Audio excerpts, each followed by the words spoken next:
Alright, so today we're playing Battlefield 4 in 2025. 12 years later. Yes, this game is 12 years old now. But despite its age, I think it holds up very well. In terms of graphics, gameplay, and overall experience, I'd say it holds up fairly well compared to modern FPS titles. A lot of that is biased because, of course, I was playing this game back in the day when it came out. I got it on PlayStation 4, thankfully, and not the PS3 version.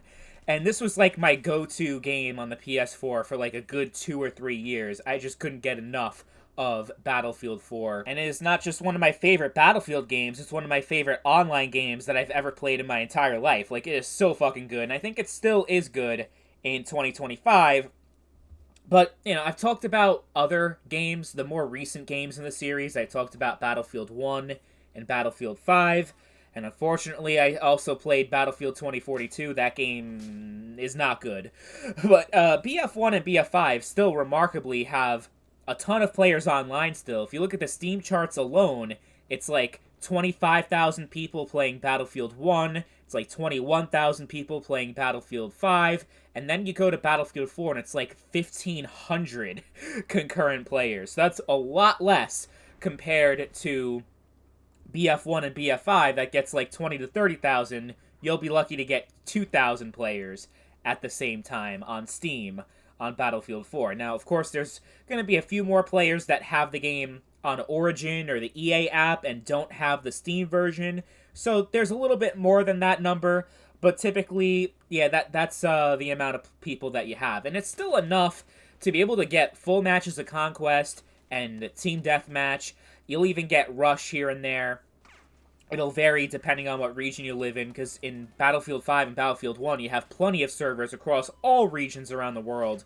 But with Battlefield 4, it's mostly predominantly North American and European servers. So if you live in any other regions, you're going to have a very hard time actually finding online matches. So be mindful of that. But if you do live in those two regions, you'll have no issues any time of day, any day of the week, just getting right into a match. And you have full servers going on, 64 players, and DLC included because Battlefield Premium is included with like every new copy of Battlefield 4, as well as if you have the Game Pass Ultimate / EA Play version, then DLC is also included, and they come up with some really good DLC in BF4. Like, it's probably among the best online DLC that we've ever had, like in any online multiplayer games. It's really that good. But the base game also has some incredible content. There's so much weapon variety, so much to unlock, and you can pay a couple extra dollars to already have everything pre-unlocked, which seems like a cheap thing and it's cheesy, but we're talking about a 12-year-old game here. People don't want to grind, especially if you're creating a brand new account, to grind for this stuff.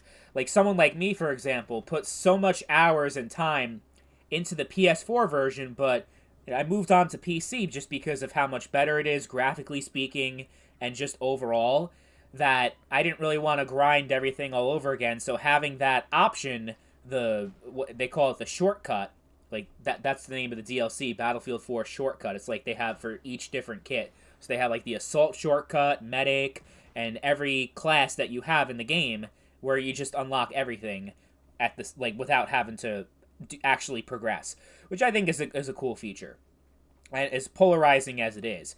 Back in the day, in 2013, 2014, when they released the DLC, I could see why people had an issue with it, because it kind of negated the whole point of grinding and leveling up, because if you could just pay for it, it's like, it's cheating, pretty much. That's what it felt like. But now, like, after the fact, that's been well over a decade, I think it's more than okay to have that as a thing. So yeah, while I'd say the gunplay is overall more refined and a little bit better in Battlefield 1 and even Battlefield 5, I think Battlefield 4 still has a lot of value in 2025 for a longtime Battlefield fan. I mean, this still is the most recent modern military setting for the Battlefield series, like the most recent game to take place in a modern setting as opposed to a historical setting like BF1 and BF5, or futuristic like Battlefield 2042 was. Now, the next game in the series is going to be modern military setting, which is great because it's definitely well overdue.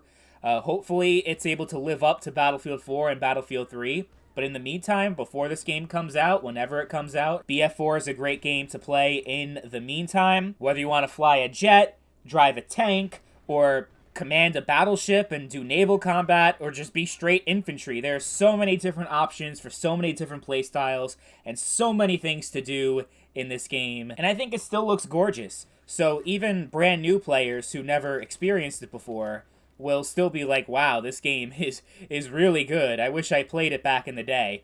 But you can still play it in 2025, and although it's past its prime and the player base is a lot smaller than it used to be, it still is pretty solid, and you'll be able to get a lot of value out of your experience, especially if you already have it on Game Pass, so you don't even have to pay anything more for it. EA Play, whatever you got. And it's good. Like, if you have it on PlayStation 4 or Xbox One, if you don't have an option to play on PC, it is still very good on those consoles. I know the Xbox One X got a enhancement, so the Series X, it's a little bit enhanced, that it runs at a higher resolution, but still, like, compared to PC, like, PC is the way to go if you have the option between all three of them at the very least. And also, there was a 360 and PS3 versions back in the day. That got shut down. The online servers got shut down a couple years ago. I think it was like late 2023. So if for whatever reason those are the only versions you have, then yeah, you have to get a new one. You have to get one of the three, the PS4, Xbox One, or PC. I just can't express enough how much I love Battlefield 4. And whether you're an old player that's trying to recapture some nostalgia or a brand new player coming at it fresh, I think regardless of who you are as a player and what your connection to Battlefield 4 is, 12 years later, it's still very good, shit ton of fun, and still fantastic in 2025.